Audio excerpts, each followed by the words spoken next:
నీకు బంధాల విలువ తెలియట్లేదు అంటే కుటుంబానికి ఒక పొర్రు ఒకటి ఏడ్చి చచ్చింది, దాన్ని జాగ్రత్త చేయాల.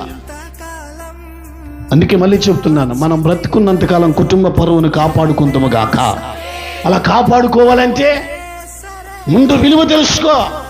భార్యను ఒక మాట అనేటప్పుడు, భర్తను ఒక మాట అనేటప్పుడు, ఏమండి తల్లిదండ్రులు ఒక మాట అనేటప్పుడు, తోబుట్టులు ఒక మాట అనేటప్పుడు బంధాల విలువ తెలిస్తే అలా ఎందుకు మాట్లాడుతావు? వెళ్ళిపోతున్నామ్మా. మొట్టమొదటిది పరువు అంటే మొదటి అర్థం ఏంటండి? గట్టిగా ఏ విషయంలో విలువ తెలియాలి? ఏంటిదండి? ఎవరికి తెలియాలండి? అమ్మ నీకు తెలియాలి ముందు. నాకేం తెలియాలి? తాళిబంధం విలువ తెలియాలి. విలువ తెలిసినోడు పోగొట్టుకోడు. పేగుబంధం విలువ తెలియాలి. విలువ తెలిసినోడు పోగొట్టుకోడు. రక్తబంధం విలువ